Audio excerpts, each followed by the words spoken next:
Pleasurevault, and today I am talking about beans, and I am talking about hard beans, the ones you buy at the grocery store, how to eat them and not to get gas, how to use it for weight loss, and anyways, I will show you how to do it. The secret is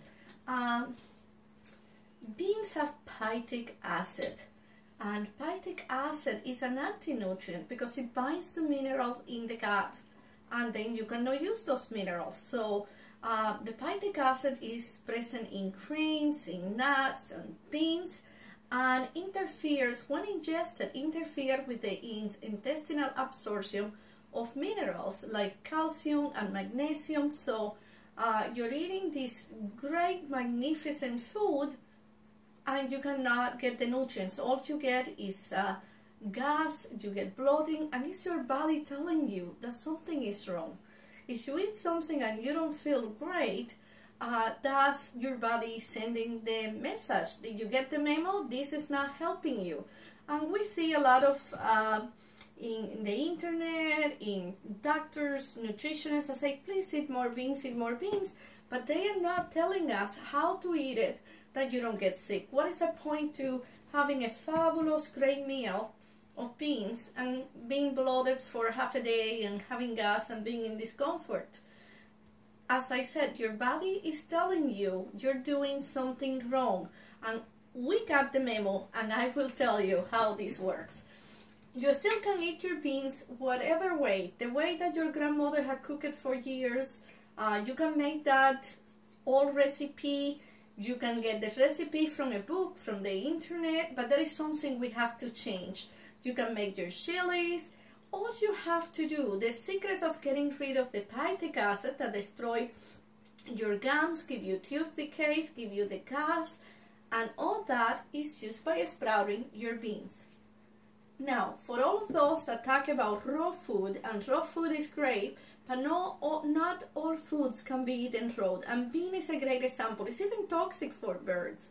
If a bird eat a bean, a dry bean, the bird will eat. So there are some things that we can sprout, some foods that we can sprout and eat the sprouts. You cannot do this with bean.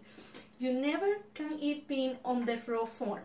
Beans always have to be cooked, but they need to be sprouted in order to get rid of that phytic acid. And that's simple to do. You get your beans, your regular beans from a package, put it in a container with water, covered with 1 to 2 inches of water, and leave it for a day or two. Remember to throw the water out, let's say morning and evening, 2-3 times a day, whenever time you have. If you can twice a day, great. If you can 3, great.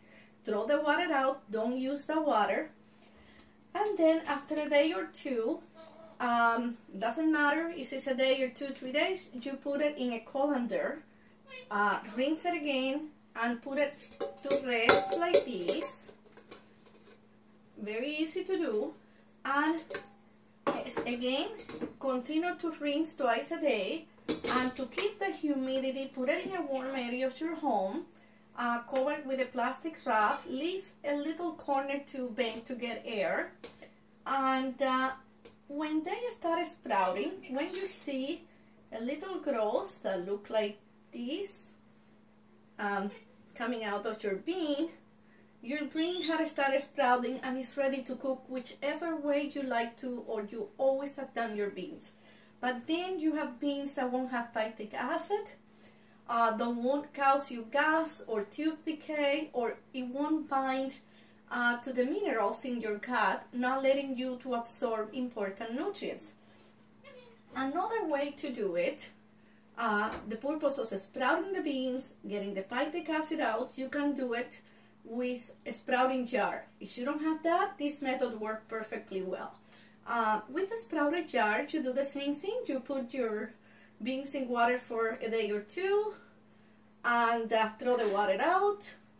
And then after 2 days or a day in water, just rinse it. You always can rinse it right through the screen, and put it upside down, the same way we did with this, in a bowl like this.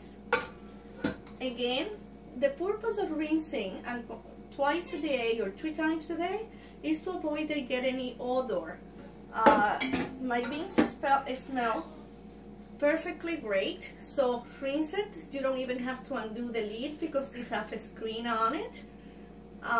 Shake it well, get rid of the water, do it again, and with no water, leave it to rest like this, upside down, so you don't end up with water accumulating on the bottom of your sprouting jar. And those are the two ways to do it. So you either can let them sprouting in a colander that you put to rest, cover to keep the humidity with plastic or a tea towel, or you can do it in a sprouting jar.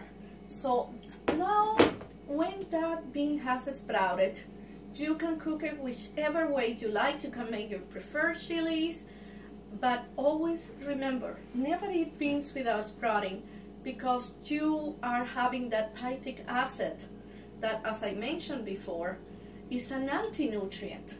So it will bind to minerals in the digestive tract, and you won't be able to absorb them. So no point of eating something. It's not going to give you anything good, and it's going to leave you with gas. So sprouted beans, no gas, more nutrients. And if you have any question, or you want other recipes about actually cooking the beans, welcome to contact me. This is Jill from Pleasurevault, and leave a question or a comment below, and I love hearing from you. Thank you for watching.